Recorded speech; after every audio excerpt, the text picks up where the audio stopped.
Good evening. I'd like to call to order tonight's meeting of the Burnsville Egan Savage ISD 191 School Board. The date is September 12th, 2019, and the time is 6:30. I'd like to start by welcoming our audience, both in person and at home. We always appreciate knowing that our community is tuning in.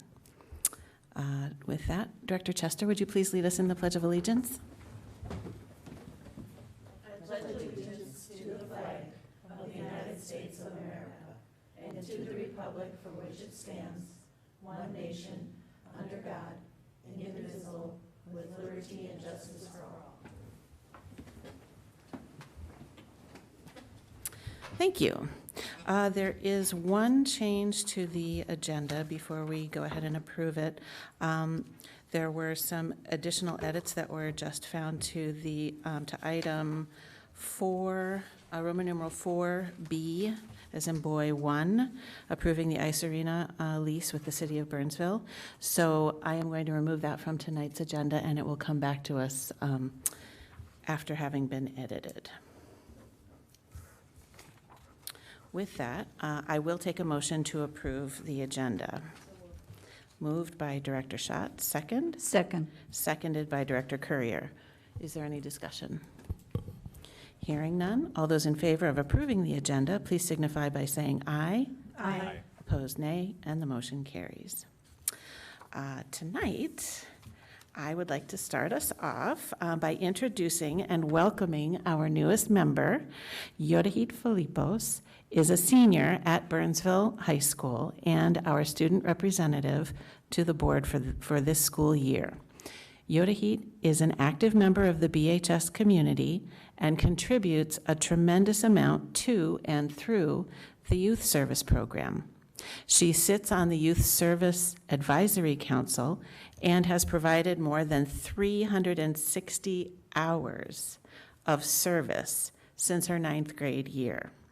Last year, she gave more than 40 hours of service in Ecuador for the Spring Break Youth Service event, working with and helping the citizens of Ecuador with infrastructure. Yodahit is also involved with the Theater Guild and is a representative on the Student Council. Welcome, Yodahit. We're very pleased to have you. Thank you.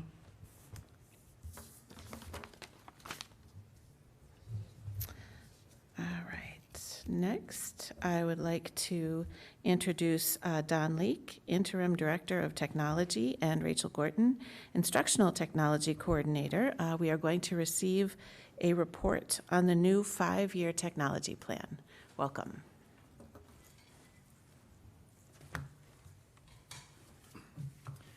Thank you, Director Alt, Directors, and Superintendent Battle. Again, I'm Don Leake. I'm the Interim Director of Technology, and this is Rachel Gordon, our Instructional Technology Coordinator.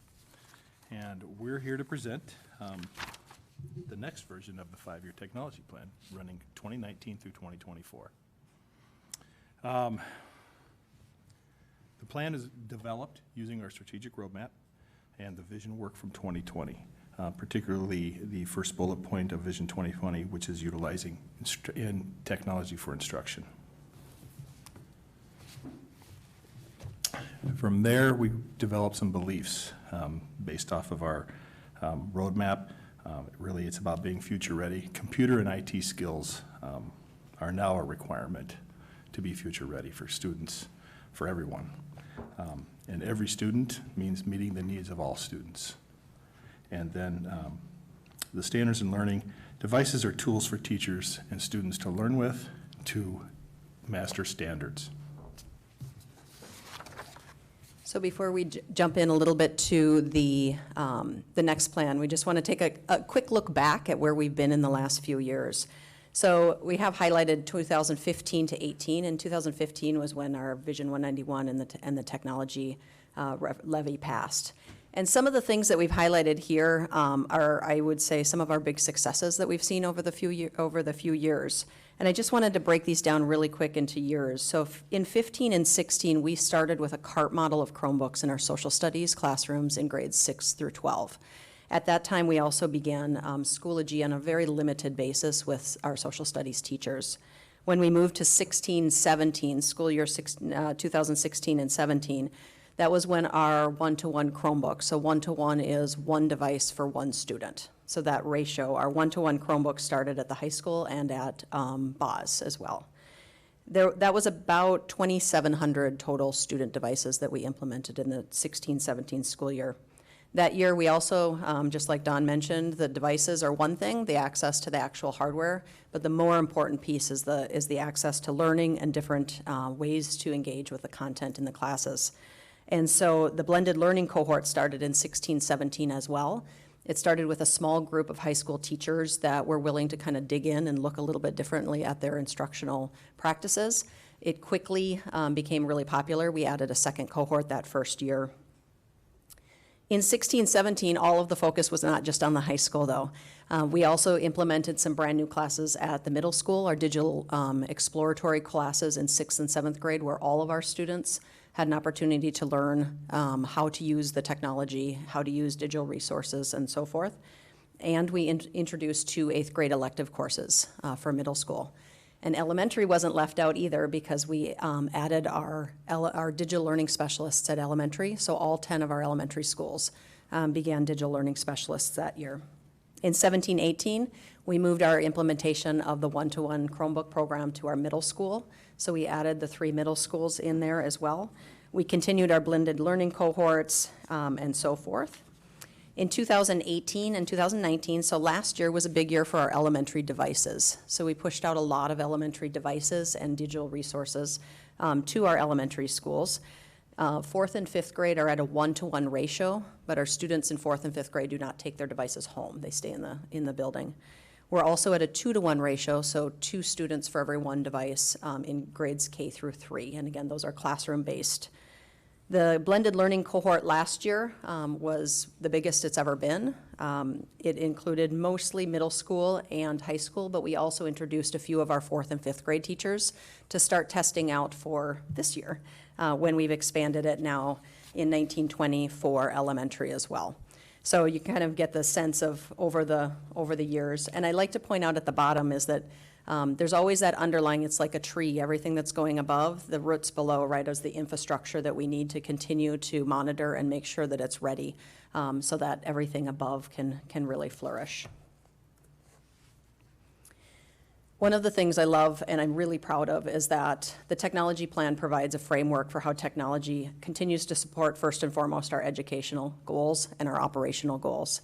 It also really honors the community support of Vision 191 and our 10-year technology levy of 2015. The tech plan and the tech department is also very committed to our CPSS work across the district, and it's evident in our vision, our review, budgeting, decision-making, and implementation of technology. And a couple examples of this, one of the things is that all of our elementary students receive digital learning in a variety of ways. So they start coding at kindergarten, but it's every student. And historically, and still in some places, you see that technology is used after a sort of checklist has been hit on other things, right? So if a student completes a checklist, then for enrichment, they get technology. And our plan really has turned that around and said, no, this is fundamental for all of our students.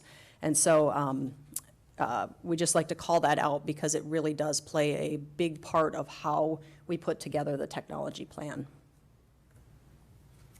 So there are 6 goals in the technology plan, and we're not going to dive into each one of them. I just want to briefly talk about each of the big kind of pieces.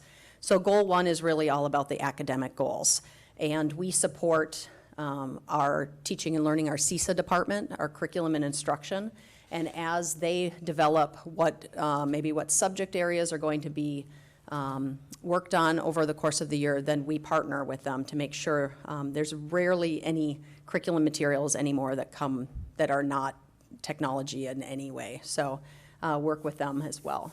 The digital citizenship is a really important one, and you'll start to hear the term, we see it a lot more now, as digital health, both for us as adults as well as for our students, really understanding the complex nature of technology and how to put it away and how and when to use it and so forth. So the digital citizenship is a really big piece of our next technology plan. And then also continuing to look at innovative learning opportunities. So things like virtual reality or things that support our Fab Lab at the high school and our middle school project Lead the Way. all of those things are developing with technology components, and we want to make sure that we're ready to support those. Goal 2 is to support our instructional equipment standards. So we are moving from a historical building-based model to a more comprehensive and strategic plan across our district, in part because we want to ensure that there is equity across all of our buildings. So it doesn't matter where a student goes, they have the opportunities in our district the same. And so we are moving with inventorying systems, with making sure that if a third grade classroom is outfitted with a certain set of tools and resources, that's consistent across our district. And we're evaluating and adjusting always our filtering. So by law, we do filter, obviously, and we have an ongoing conversation with principals, with admin, with teachers, with students, with parents, and so forth. Goal 3 is really about providing professional learning. And one of the biggest ways that we do this is through the blended learning cohorts. That is one of the fundamental kind of core pieces of our professional learning plans related to technology. And the second one, Objective 3.2, is a more broad kind of general. So we provide a variety of ways for people to engage in. Sometimes it's about tool-based, and sometimes it's about pedagogy and instructional approach. So a variety of ways, and also to provide our non-instructional staff. So we know that technology is becoming much more important at each of the buildings in the office for data, and looking at all the different pieces, and so making sure that we have a comprehensive piece of that. The last one is for data privacy and security. This is becoming a very important piece. So one of the things we've already rolled out this year is email and password security kind of information to all staff across the district. So that was the first year we did that, and that was directly related to some of the technology planning that we've been doing. Goal 4 is really about utilizing our technology to make sure that we're communicating and partnering with our parents and our community. And so one of the things that we want to do this year is really work with the communications department and with our buildings to look at how we utilize the key resources that we do have in the district to make sure that we're connecting with our families and with our community as best as possible. And then we have again, you're going to see that digital health, is that I know as a parent that understanding how to parent in the digital age is a really important piece, and having resources and support structures so that we can collaborate together and partner together is critical. In fact, on Tuesday, we had a technology night at Nicollet, and one of the things that came out of that was really the desire from parents to want another session that really looks at that kind of digital health as a whole. So exciting things there. So goal 5 is around our operational technology. And we're working with multiple different departments, particularly HR, around the staff process, the incoming and outgoing of staff, and making sure we're getting things ready for them so they're ready to start their jobs right away with the things that they need. We're expanding the use of single sign-on capabilities through Rapid Identity. Updates and upgrades this year included network firewall protections and a server and SAN solution, which I can't explain the details of it because I'm on a kind of a steep learning curve, but I know that it's an integrated system, and hopefully it was installed with very little knowledge of anybody that uses the system. So that was our goal. And then the other piece is we're really working to standardize the equipment that we have in each of our classrooms across the district. So that's a big process for us.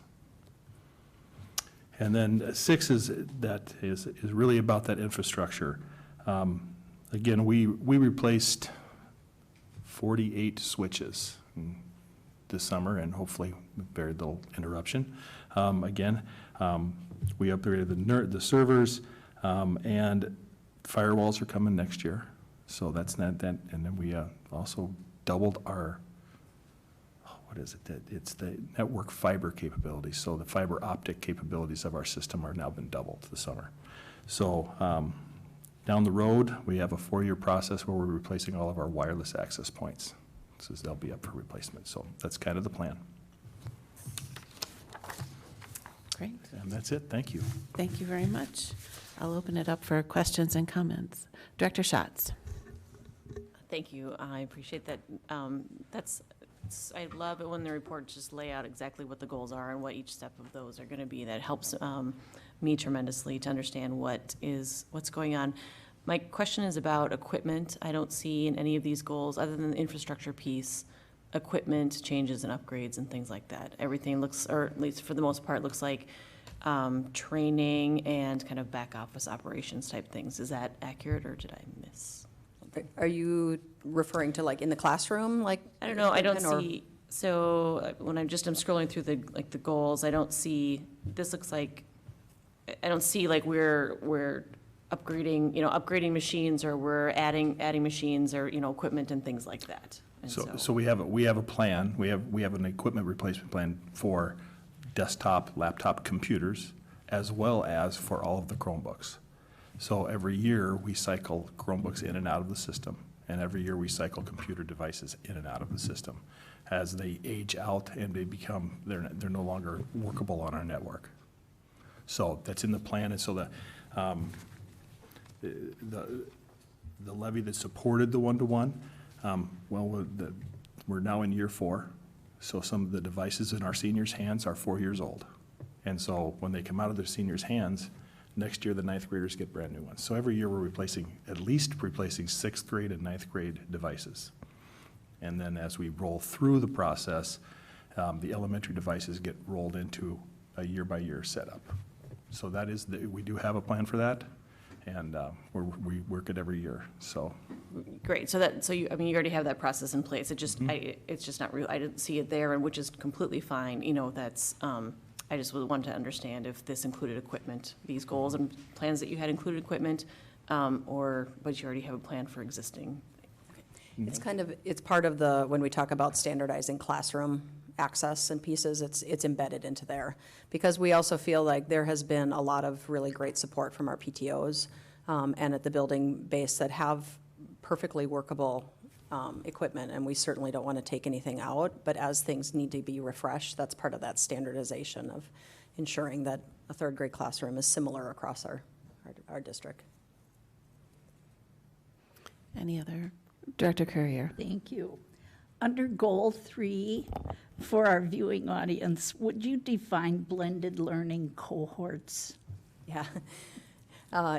Yeah, so blended learning, there actually is very little consensus on what blended learning means. We have defined it as utilizing the best of face-to-face and analog learning, kind of traditional learning, with the best of technology enhanced, whether that's with a device or whether that's with using digital resources.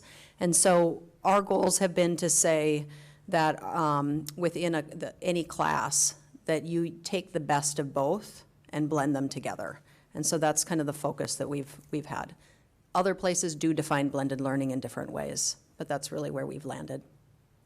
Okay, and then I have a comment on Goal 4. Goal 4 says utilize technology resources to increase parent and community engagement.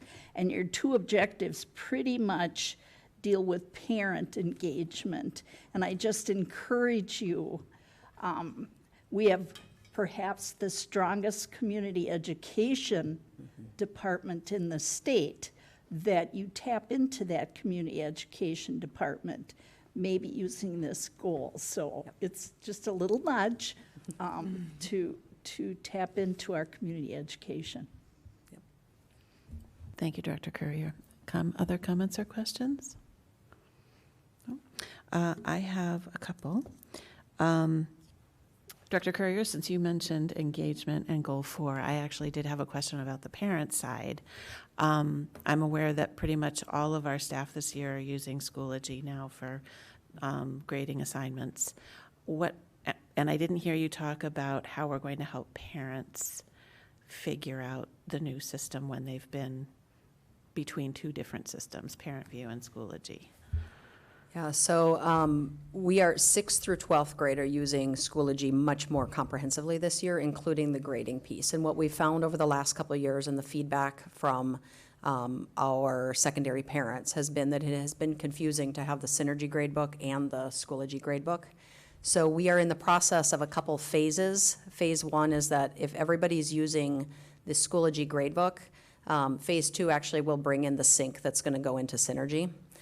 So that's not coming quite yet. We're still waiting for the vendors that we work with to get things up and running. So it's not on our timeline, it's on their timeline. But the change this year for parents to access Schoology, so you might have gotten an email that came out that explained that there was a parent Schoology account that was created. And so we're really trying to streamline that, so when a parent creates a parent view account, it will automatically create their Schoology account for them. And so we're working on fine tuning that. There's a few tweaks that we're still working on to make sure that it's working as fully intended. And so that's the technical side of it. The training side of it is that we're working, especially middle schools, we have the 3 parent tech nights already scheduled. And we had Nicolet's on Tuesday. Eagle Ridge actually was on Tuesday as well. And Metcalf is coming up, not next week, but the week after. And so we'll continue to work basically through the building levels at conferences. We'll have another presence. We're working on some kind of updating some information on our website to make sure that we have opportunities there. And then I've also been working with the cultural liaisons to make sure that we have information that we're sharing with all of our parents. That's great, thank you. Yes. So you talked about Synergy, is that parent view? Yeah, sorry. Yeah, Synergy is that umbrella. It has parent view, student view, teacher view, and admin view. And then with Schoology training for parents in the middle school, what about training for 9th grade parents in the high school? Yeah, there's nothing specific like a parent kind of meeting. Oftentimes, we see that there'll be a lot of questions that come to teachers over conferences, and so our focus will be on making sure that teachers have some sort of handouts that they can give. We can certainly look at other opportunities as well for parents to come in, even if it's kind of a secondary district-wide or something like that. Or again, having a presence at those conferences when parents are there. Yeah, good question, thank you. And then also regarding elementary access, granted they've, in our elementary schools, they have greater access than they certainly have had in the past. Do you have any sense as to the frequency that any given student might have in accessing our Chromebooks, the carts? Yeah, so elementary, this is one of the areas that I feel like we can be really proud of what we've done at our elementary. Last year was our second year of our literacy rollout, and we were really looking at how do we bring in technology resources without distracting from the learning of particularly literacy and math. And so last year what we did was we actually aligned, we called them tech lit recipe cards, and they, just as if I'm cooking something for the first time, I want to follow a step-by-step process.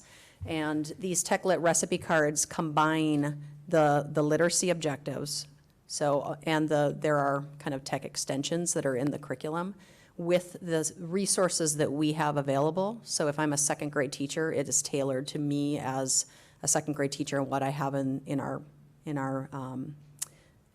classroom. And so there are 9 units in our reading curriculum, and so there are 9 cards for each grade level. And the intent of those was really to start the process. So many of our teachers are going way beyond those already. They already were going beyond them before we even got, as much access. But what it also does is it helps provide an on-ramp for our teachers who maybe are a little less comfortable with the technology. Because again, one of our goals is that all of our students have access to that learning. And so we don't want situations where one classroom is heavily using technology and another is not. We want to make sure everybody is on board. So I can't tell you exact numbers, but the expectation last year was that all of our elementary teachers were using those cards throughout the year. That helps, thank you. And then I guess finally, and Rachel, you brought this up a couple times, really appreciating that we're staying true to and honoring the goals of Vision 191 in making sure with this presentation in particular with technology, that regardless of where a family resides, where the student goes to school, they can expect a comparable learning experience and equitable access to the technology and the curriculum. So really appreciate that. Thank you both very much. Great report. Thank you. Next, I would like to invite Glenn Simon to the podium, Director of Operations. We will receive a report on summer projects. I always enjoy this one. Thank you. Good evening. So, let's see if this.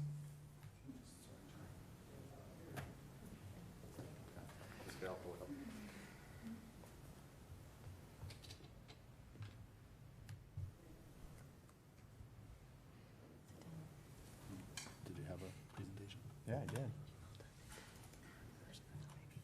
There we go. Thank you. Sorry about that. That's fine. Guess I don't know how to operate this thing. but And it's that's, fine. that happens.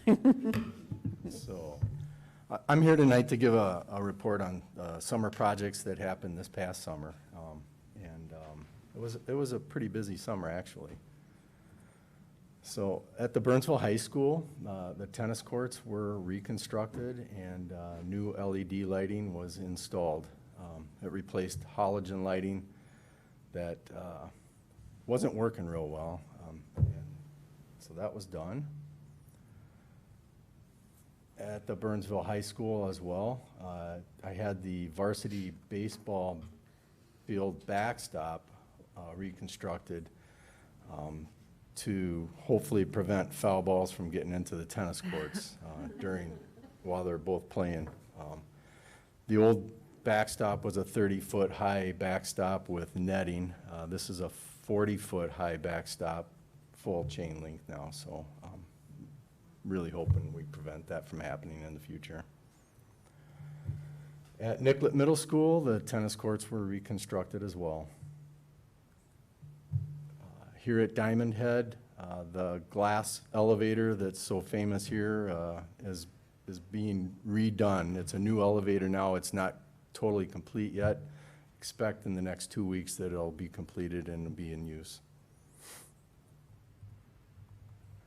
Here at Diamond Head as well, the screening room in the lower level down by Community Ed was reconstructed, remodeled to accommodate the enrollment center as well. So both, all the staff can work down there and collaborate and help enroll students. At Eagle Ridge Middle School, the loading dock was in pretty rough shape. I had all the concrete replaced that was cracking and chafing off, and then new ADA railings put up to meet the ADA compliance. At Hidden Valley, I had new siding put on the penthouse on top of the school. We did the same thing at Harriet Bishop last year. We had many leaks in the office area, which stopped that. Hidden Valley's kind of been a leaking school since the beginning of time when it was open. So I think this is going to stop all that water from intruding into the building. Gideon Pond Elementary, we had new coolers and freezers replaced, new ceilings, new lighting, and the restroom is being updated to be ADA compliant there as well. At Sutrell Elementary, new walk-in cooler and freezer was replaced, and the restroom is also being updated to be ADA.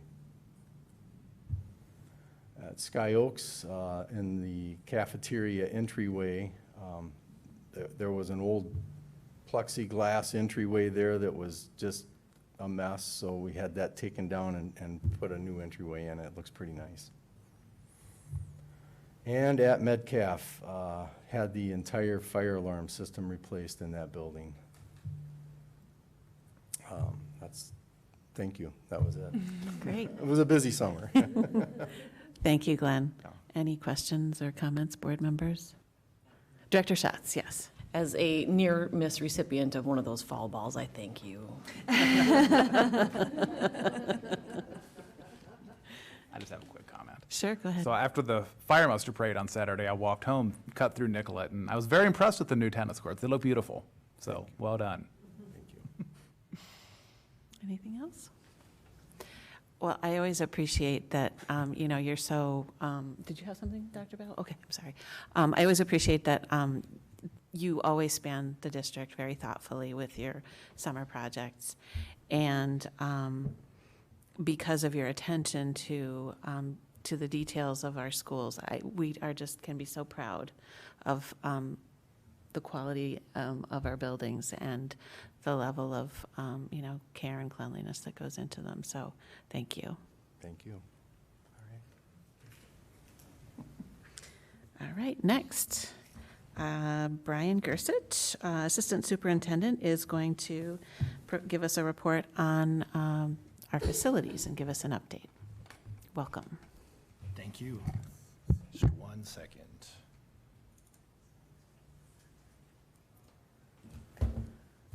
All right. Thank you, Chair Dr. Battle and board members for giving me the opportunity here to provide an update on our facilities realignment process that we have going on.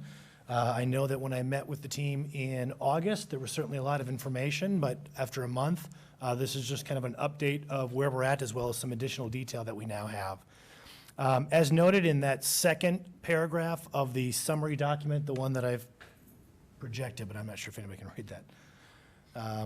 We did finalize our contract with the consultant. Roger Werner was the original author of the facility study for us, and is going to stay on with us to help guide this process. Dr. Werner, with his time spent in the district, is familiar with this process. As he noted when he presented to the board, he's done this hundreds of times in different districts, a very specialized area that not a lot of consultants do work in. So again, we're lucky to have him. I also want to note that I appreciate Dr. Werner's understanding of our financial situation and the need for us to also flex a little bit of his original plan. As we discussed in August, there were some expectations of the board that were shared by the admin team about how the process as written, or he may have done historically, didn't really match our expectations of involvement of our community and making sure that we're meeting the needs and following our CPSS expectations to bring multiple voices to the table. So both from the aspect of allowing us the opportunity to work with him to kind of revamp a very unique process for our community, as well as working with us on his financial proposal, which we ended up in a place about 40% less than he originally pitched. So the fact that he was willing to negotiate some of that and allow us also to do some things within our own team to support this process to make it a bit more within what we're expecting from, efficient use of our resources. And then just as a refresher about bringing on a consultant, as we do know that finance is a concern, but we also look at this and say we needed that neutral party. And I think Dr. Battle articulated in her introduction in August about the need for understanding that this is a different process and these are memories and emotions that are tied to these facilities. He's also got experience. This is also unique in that we have a number of members of our team who've been through things like budget adjustment, but closing schools and the idea of closing sites, and we've been charged with trying to identify 2 elementaries and a middle school to close, are unique and are in need of some of that experience. Not to mention a number of communities that have navigated these things would absolutely recommend needing that neutral party to come in, as much as we try as administrations to make sure that we are neutral and objective. In the eyes of the public, at times we really do need somebody else to really say, here's what we're hearing. And again, somebody with that experience to do that, I think, is really important.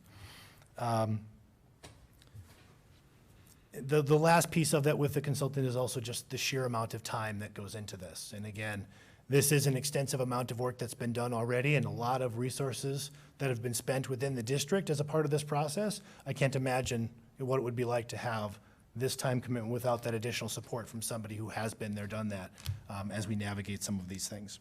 So again, all of those have kind of come into where we are with negotiating that contract with our consultant. What I'd like to do with you now is just share where we're at with the process, so try to better describe and define the process as well as the timeline. From that guiding change document, and I'll again reiterate, we use this frequently, we come back to talking about our unacceptable means as a part of where we're trying to get. But the back of that document originally had a very rough outline that we had worked on with the consultant, and now we have a lot more detail, there's a lot more specificity, and that's what I'd just like to walk through with you so that you're clear on what the process that we're engaging in is going to look like. The first part, before I get into the timeline, which will really help you understand the process, just making sure we define the terms so people understand when I say admin team or design team, who is that and what does that look like? So when we talk, and again, notice that that parallels that guiding change document that we also talked about last time as well. So those options designing groups, you've got the admin team, and I'm talking about the full administrative team, which would include our building principals, as well as our district level directors as a part of that conversation. So that is a larger group that really is going to be kind of the primary point team for working with the consultant. And by the way, everywhere through this right now are things that unless you see those parenthetic internal, the consultant is a part of facilitating these processes for us. So he is involved in all of these things. And certainly, again, I'm going to be with him every step of the way to try to help make sure that we're navigating the Burnsville way in a lot of these kinds of things. The design team, when we talk about that, is a consultative group that will be a part of this process, which really involves the building principals and delegate stakeholders from each of their sites. Now, as I met with the admin team earlier in the year, August before our previous meeting, they described kind of an ambassadors model that had been used before, where they would bring 2 representatives from each site to a meeting. The role of that group is really to help us as we kind of ramp up through the timeline, you'll see this, to make sure that as we go further into the community, we've got feedback and input as to does this make sense, and are there things that we should be clarifying before we put it in front of people. We have what are going to be called focus groups, where we're going to be trying to get feedback from people. We have to capitalize on those opportunities to make sure that that time is not wasted and people understand and have an opportunity to give feedback as we go through those. So again, that's a big part of that design team is what we're calling that group, with the principals and 2 members from each of their communities to come, so likely parents, coming to a meeting to help us with that structure. It's another opportunity I want to point out that there have been clear expectations given to our principals that will be reiterated as well as, monitored and documented. When I met with the team last Thursday, I shared with them, the board is going to expect that we're describing to them how we've ensured that the voices in our community and the multiple stakeholders that exist in our community have been heard, so that when we bring groups together, they are representative of the population of District 191. And so that will be on the forefront of this group and any of our groups, is to say how we're reaching out to make sure that that does represent our district. So those are kind of those options teams within that framework. When we talk about stakeholder voice, what we have there are basically 6 different focus groups that the facilitator will lead for us.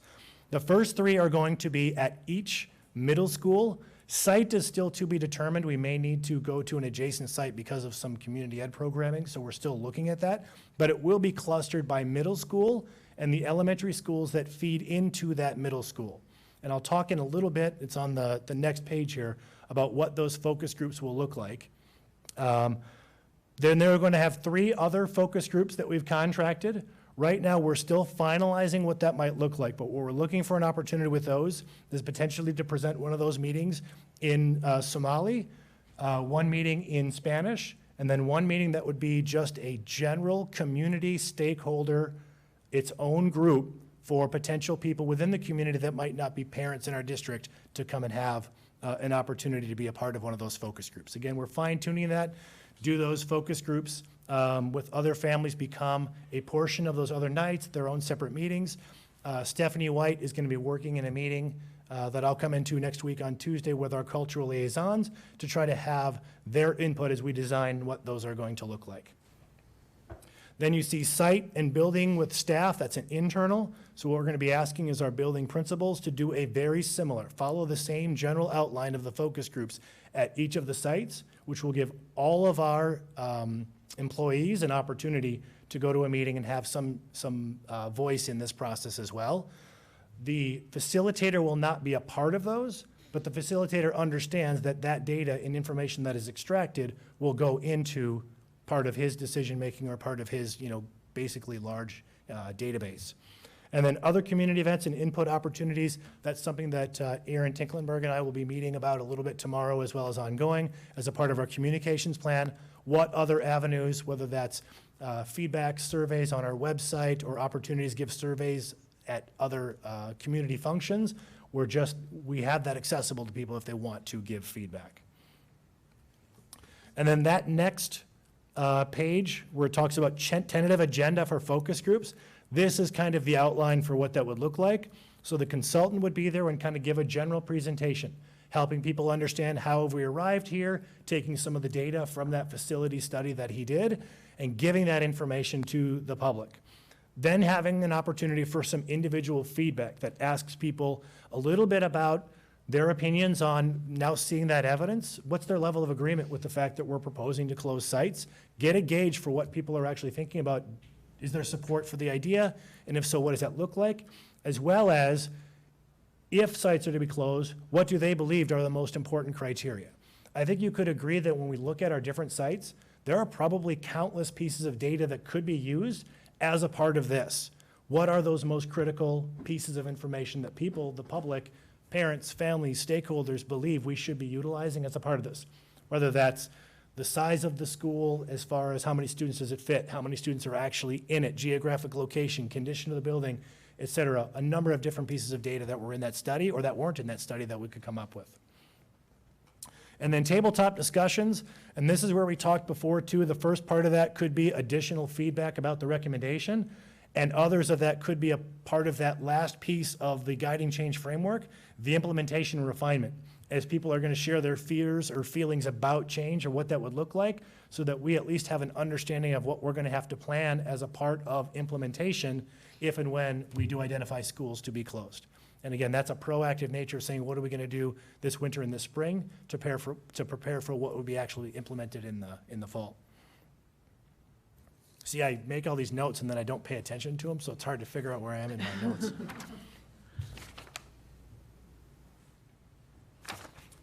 So I think, unless I missed something there, what I'd like to do is just jump into that timeline. That's the last piece. And just kind of walk through that.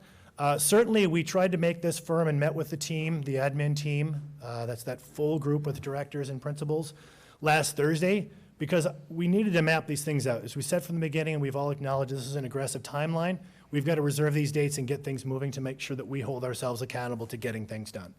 I had a conversation with the consultant since that meeting, so earlier this week, and is in agreement with this outline, even though we do have a couple of spaces to fill in that I mentioned earlier about those specialty focus groups.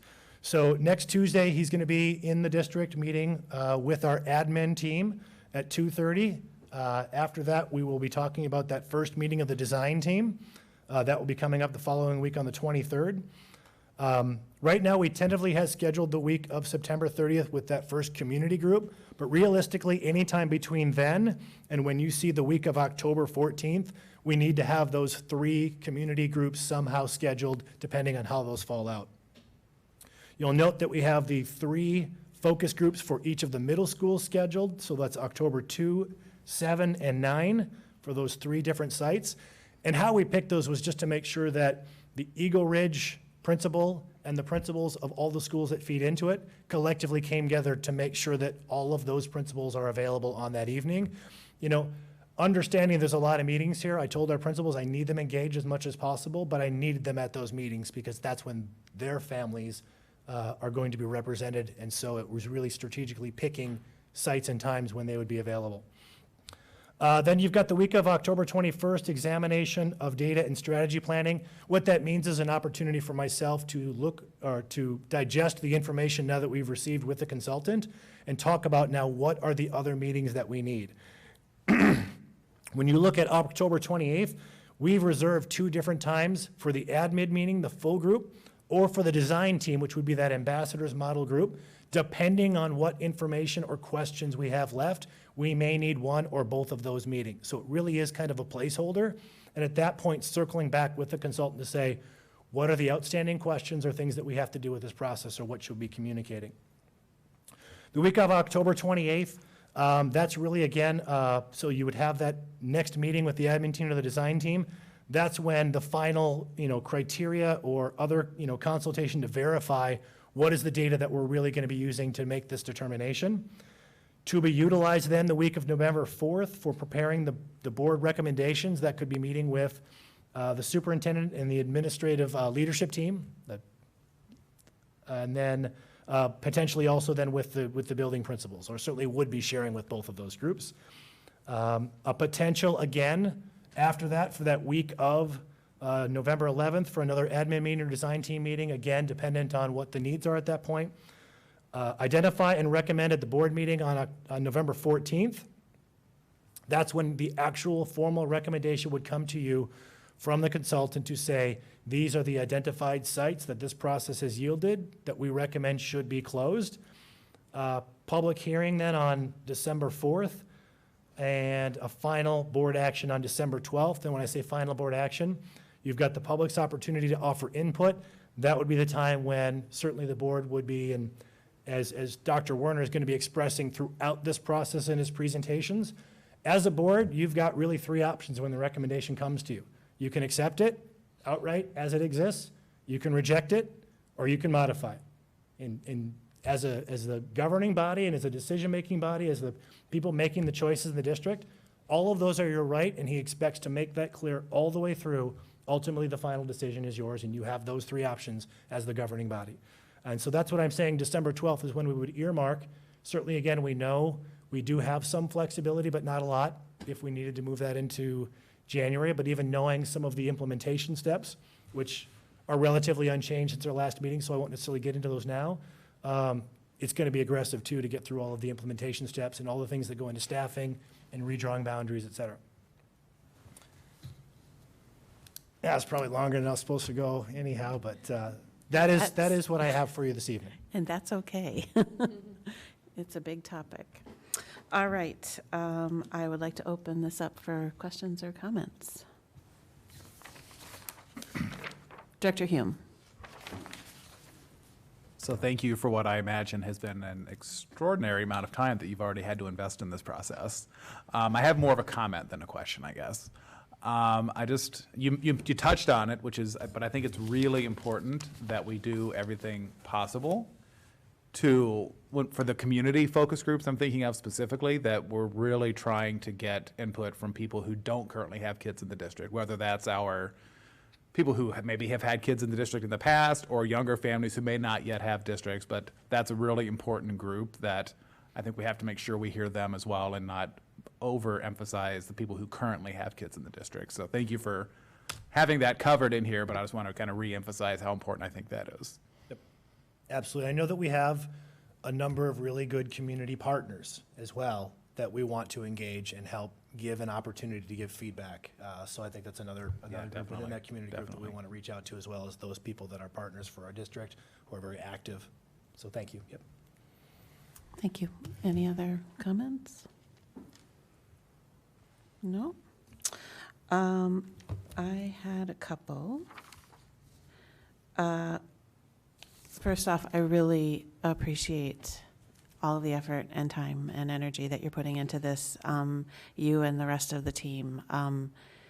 We don't necessarily see it on a day-to-day basis, but I know that everyone's working really hard and really doing their best to make sure that we land in a really solid place for our kids. So thank you for that. And particularly the engagement of the principals. I think that's really important because they are such leaders of their school communities, and we need to make sure that in addition to the partners in our community, that our families are actively welcomed and invited into the process. Where would students plug into this process? That's a really good question, and I think we have to actually sit back and maybe work with our principals on what that looks like. If there is an opportunity for them to find at the developmental age-appropriate level what that looks like within their buildings. Sure. But as I look at that summary document, I think I will make note of that. You know, I think as I look at this, that's an omission that needs to somehow be rectified. Certainly, I don't know that our high school principals would have, our high school students would have necessarily that imminent need, but they would have really good perspective and feedback potentially. So that might be something when I talk about site buildings with staff, that we also talk about them reaching out and finding some way to talk to their students. So thank you for, that is a good question. Yep. Can I put you on the spot, Yodi? What do you think? Well, I'm going back to the Speak Up event that we had at the high school where we included the teachers in the conversation. So I think that is really important that you include the high school students in the conversation with their teachers. It allows them to connect more and also feel like they're heard. Yep. Do you see high school students having a desire to have that input? Because one of the sites that wouldn't be closed or impacted would be the high school, but it could have been the middle school or the elementary that they went to.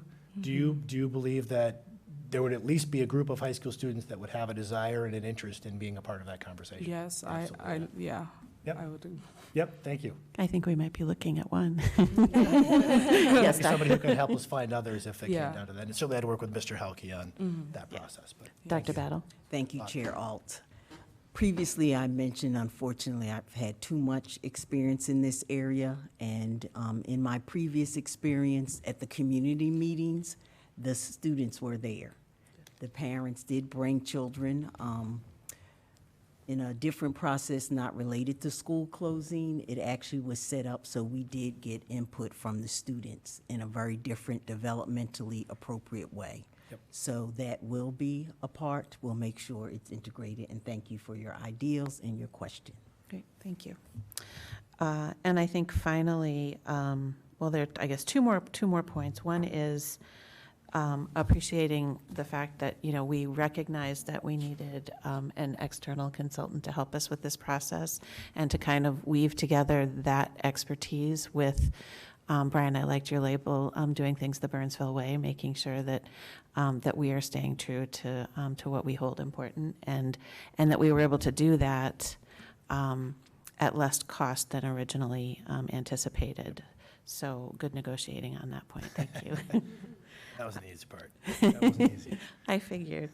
And just pointing out to our community and our audience that people really need to look at this timeline, and they need to pay attention to opportunities to engage, because there are so many of them. And I'm sure there probably will be a couple more, likely through the website, but we really need as many people who can attend and join the conversation, because as a community, whether you have children in the schools, have had children in the schools, it's going to affect all of us, and we all want this to be the best possible outcome. So thank you for that. Absolutely. Great report. Good. Thank you. All right. Speeding along to our student representative. Yodi, do you have a report? Mm-hmm. So although it is only the second week of school, the clubs and the activities at BHS have started up again, and everything is now in full effect. So today I'm going to highlight some of the upcoming events that we have at BHS. Homecoming Week begins September 23rd and ends on the 28th. It is organized by the BHS Student Council and consists of spirit days, after-school activities such as powder puff football, a movie night where we're going to be screening Avengers Endgame, and numerous opportunities for the students to support our sports teams for their homecoming games. There will be a combined Pep Fest and Coronation on Thursday, September 26th, to get the students excited for the football game, where various groups on campus will be able to showcase their talents and so on. The ceremony will end with the crowning of the homecoming kings and queens, and then the week of festivities will come to a close with the homecoming dance with the theme of Old Hollywood. Another program that I wanted to highlight is a new program called Change to Chill. It's a new program being started at the high school that'll allow some of the students to go in distress whenever they need to. They're setting up a room in the guidance office that they are now calling the chill room. So students can go there if they're feeling stressed or they need time to relax. They can drop off all of their electronics and all of their backpacks and schoolwork and just go in there. And the room has dim lighting and stress relieving tools set up for them to just relax. The organizers of this program, who have brought it to BHS, have also created something called Change to Chill Week, which is going to be next week, September 26th to the 20th. And the week is going to be filled with daily goals for students to meet to help encourage uplifting behavior throughout the school and being there for one another. So those are two of the biggest things that are coming up for the next month. So thank you. Great report, thank you. And Dr. Battle. Thank you,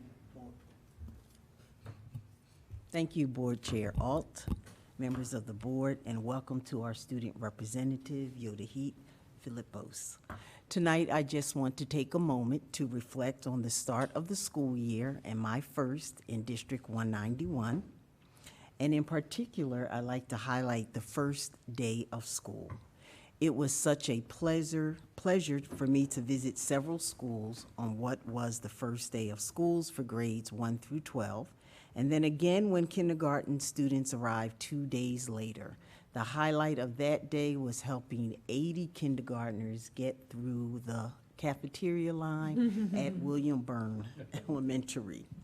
Thanks to all of the teachers and the parents and volunteers to help those students. There is so much positivity, excitement, hope, and pride when our students come back to us each fall, and it was a real honor to be part of that in the 191 community for the first time. Once again this year, we asked families and staff members to share their first day photos with us on social media. And I want to share some of those photos with you tonight with a short video.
So special. Thank you to those who shared their photos and with us in the entire 191 community.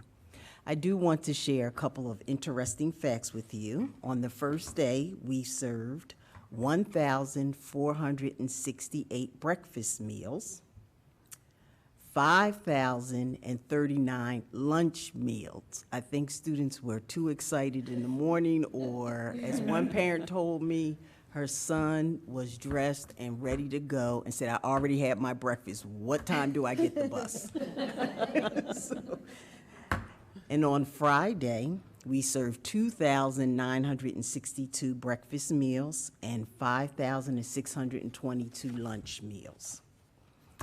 Our enrollment on Friday was recorded as slightly over 8,100 students.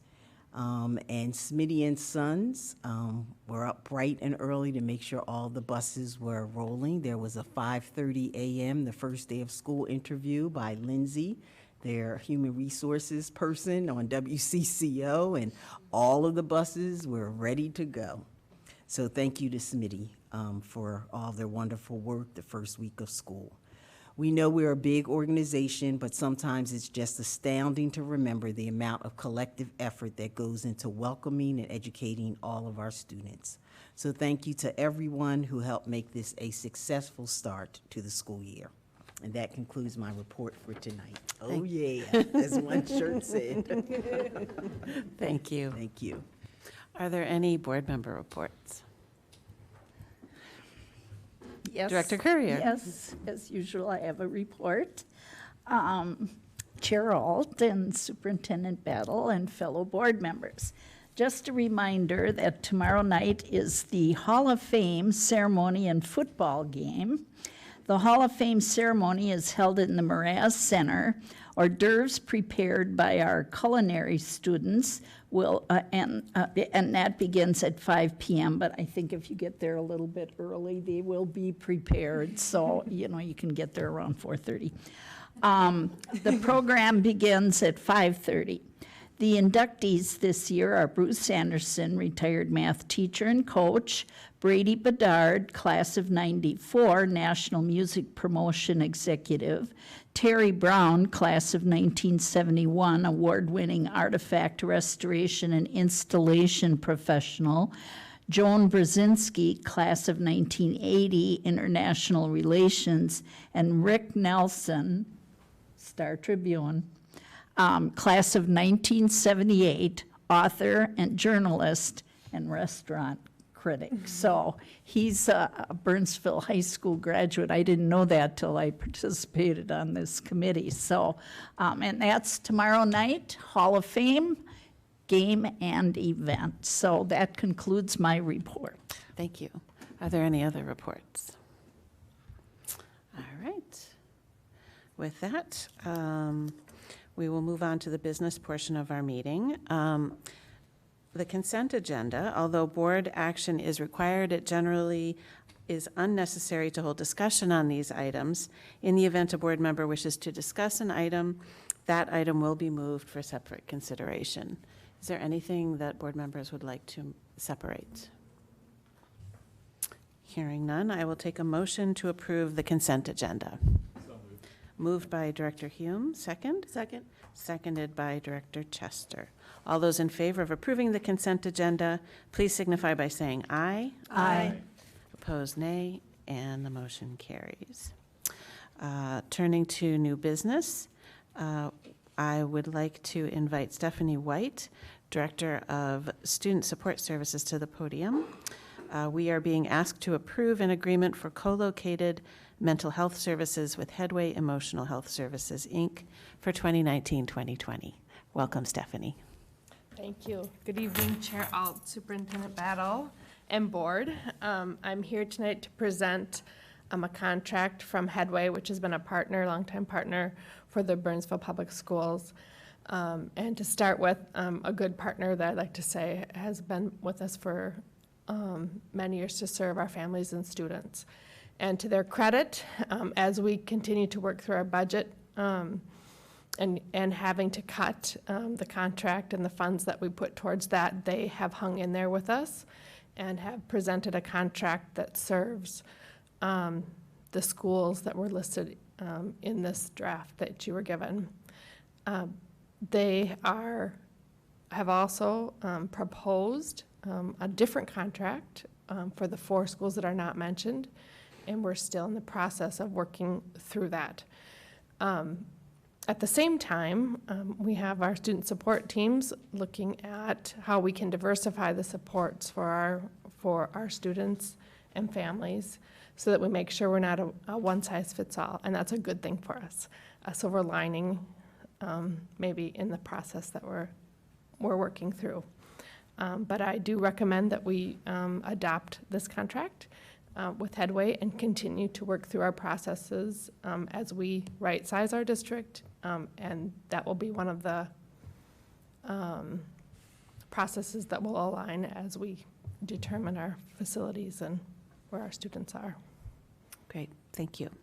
So the recommendation is that the Board of Education approve the agreement for mental health services with Headway Emotional Health Services, Inc. for 2019-2020 for a total of $0 and authorize the Executive Director of Business Services to execute the agreement. I will take a motion to approve the recommendation. Moved by Director Schott, second? Second. Seconded by Director Hallwiger. Questions? Okay. I have no questions. All those in favor of approving this contract, please signify by saying aye. Aye. Opposed, nay, and the motion carries. Thank you. Thank you.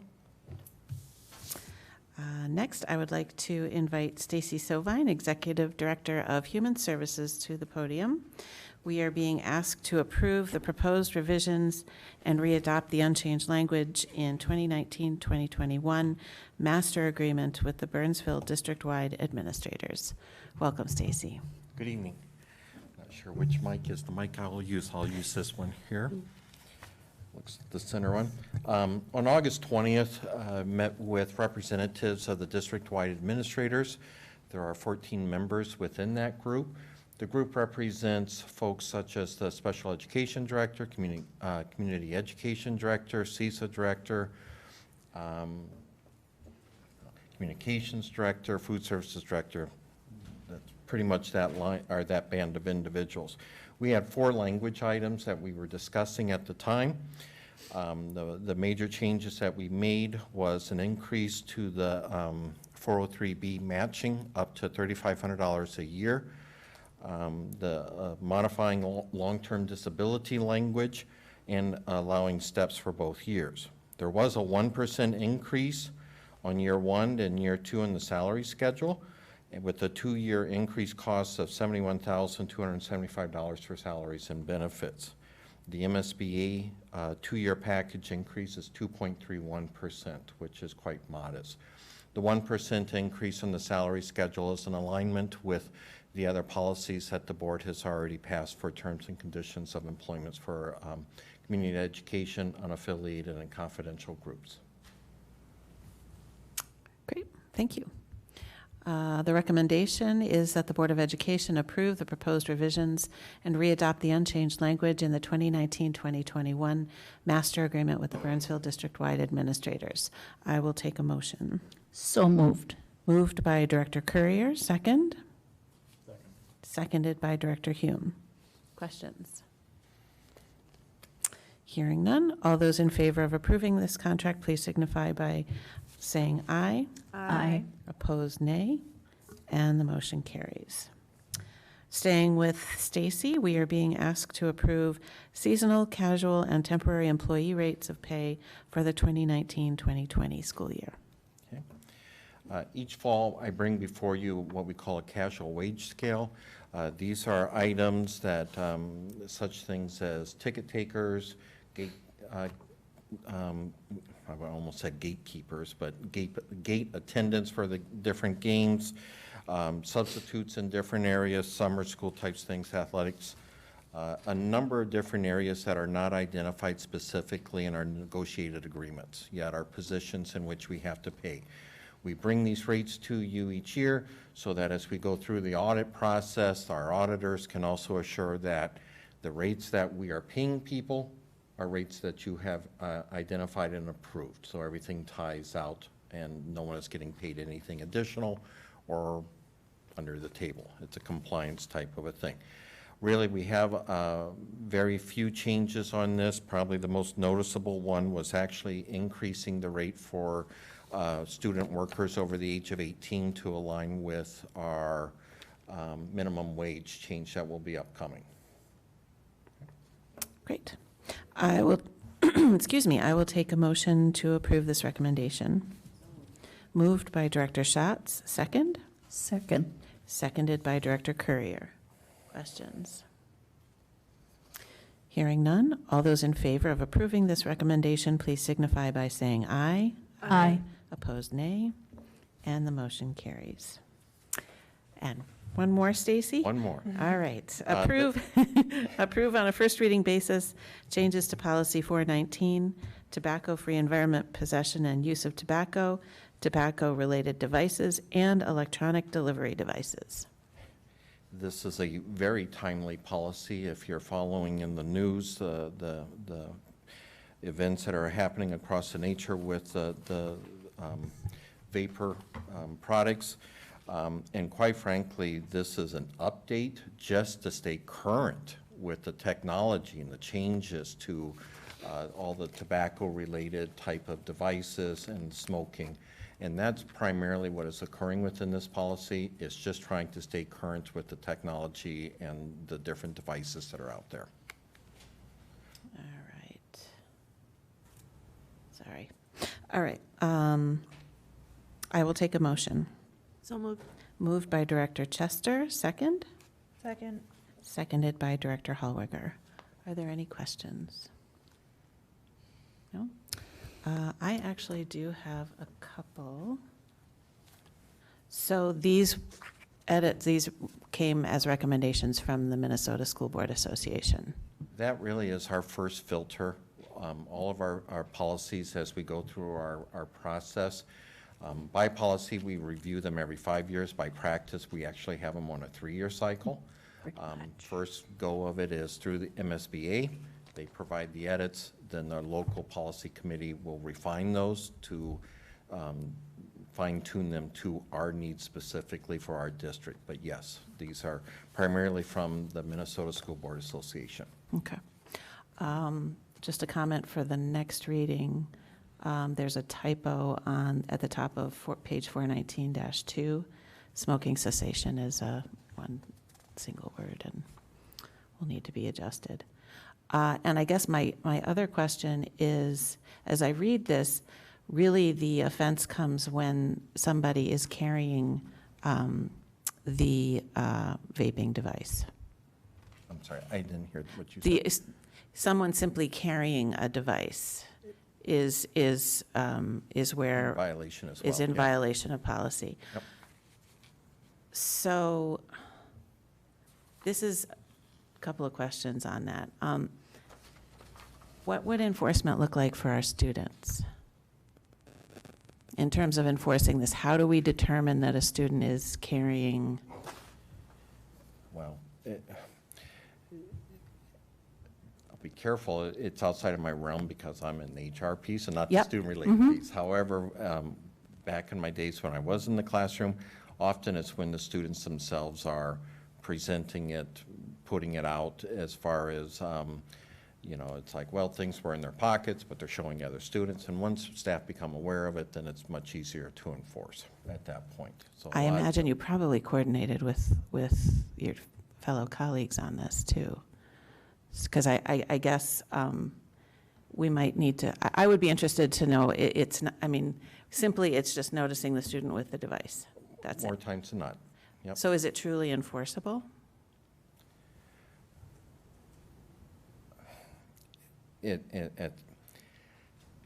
Again. Brian, at yeah, that come point- on up. Yeah, Brian might be able to help me because he's on the Sorry. instructional side. It's like- This was probably a Well, just, yeah, from the perspective of the high school principal, certainly there's, the device is found, you walk into a secluded area, the administrator happens to walk through a back hallway, and they notice a student using the device. There's also situations where one of our administrators might be performing a lawful search because something was reported or behaviors or otherwise that suggested the student may be in possession of something in a very generic sense that they shouldn't be. And a lot of times it's during those searches that other kinds of devices that you may not have originally been looking for come out. And so it really is a matter of, enforceability is really about if somebody violates it or otherwise, and it happens to be found in the course of your typical day, you would enforce it. But it's not something where on a regular basis, you've got, the proverbial metal detectors at the front door where people are searching these things. That's just, it is a matter of saying it's in policy, and if we find these things, we don't want them here, and we could go through a whole list of other things that we don't want in our schools because of chemical health or physical health for students. Great. And then, recognizing that this is a significant change for our students, you probably want to stay put. I don't know. What plans are in place? Obviously, we're looking, this will come back to us for a second reading. What plans are in place to communicate this to our students in a timely way so that they can have the opportunity to make a good choice for themselves? I could be contradicted by our student on this one, so I'll be curious, but I don't know that this is a change in practice. This is a change in policy that catches up with a change in practice. This is still a device used to administer nicotine, which is not something that our students should have under the age of 18 to begin with, or tobacco policy in general. So I would say, in a number of discussions with people in our district and others, they have been enforcing the fact that you shouldn't be vaping or having vape products in our schools. What is the consequence may vary from site to site, case to case, et cetera. But the fact that they have been communicating with students that these shouldn't be in our schools should not be a change. Okay, great. Did I do Did that you? right? Would you agree? That you shouldn't, not that sometimes do you know that they end up in school? Yeah, it shouldn't be in schools. I agree, yes. But I think that the staff is not doing a great job at enforcing that. They're more, in the beginning, they were more, don't bring it to school, and now I feel like they've switched to a don't get caught sort of sense. So kids still bring it, hide in the bathrooms, use it, and so it really hasn't changed. So That's maybe good, we need important to feedback. think about that. Yep. Great, thank you very much, Yoda. All right, those are all of my questions. I will take, yes, Director Can I Carrier. just make a comment? Sure. That may change with current events. I mean, just the last couple weeks, with what I've seen on TV, I'm hoping our staff at the high school may want to have discussions with staff. I mean, the pictures I've seen of the youngsters in hospitals don't make me feel real comfortable about our kids using in school. Anyway, Thank you. that's Yeah. how I feel about it. Dr. Battle?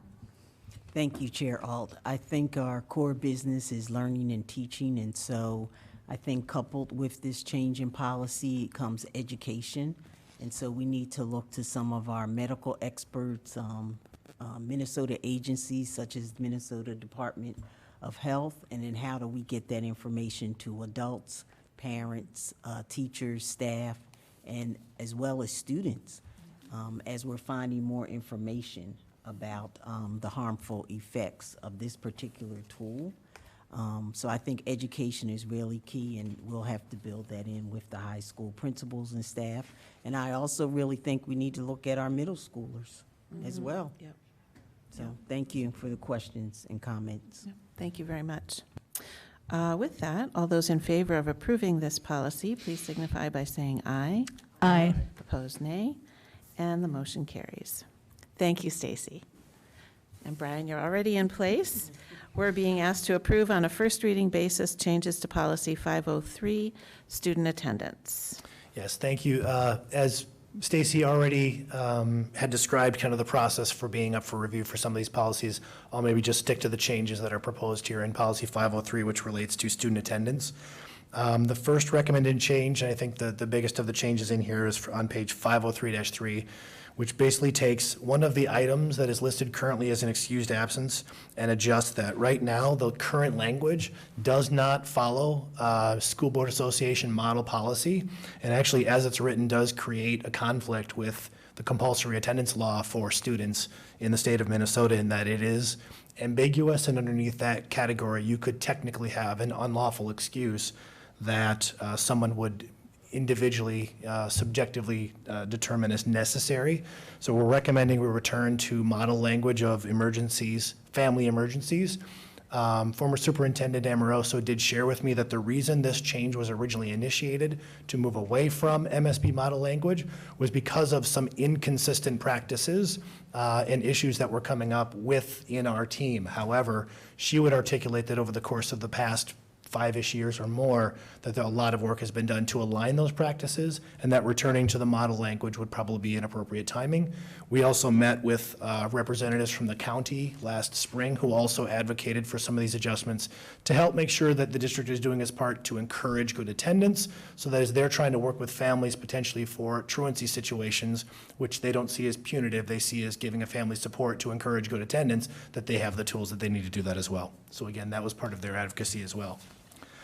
Other changes, 503-4, that's just a minor change in that the current language said that absences resulting from accumulated unexcused tardies could result in an absence, but never quantified what that meant, leaving it to individual interpretation. Had an opportunity to visit with our principals as to what is in practice, so that the policy and the practice would match, and that, again, wouldn't be just left to the discretion of each principal. There'd be some consistency in policy. 503-3 is simply to some clarification language that was recommended.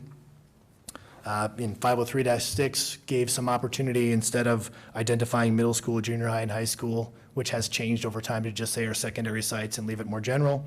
And then the last change, thanks to a question from Director Hume, who asked about religious holidays. This policy covers religious instruction, but doesn't actually cover religious holidays, which we're all aware of as Eid fell on a school day last year. That happens to be covered in policy 609 on religion, so we did add that footnote. Thanks for the question. I did have an opportunity to speak with Terry Morrow from the School Board Association. They had believed this was an omission too, and when they put out their updates, they're going to add that cross-reference to theirs in the future as well. So, Great. Thank you.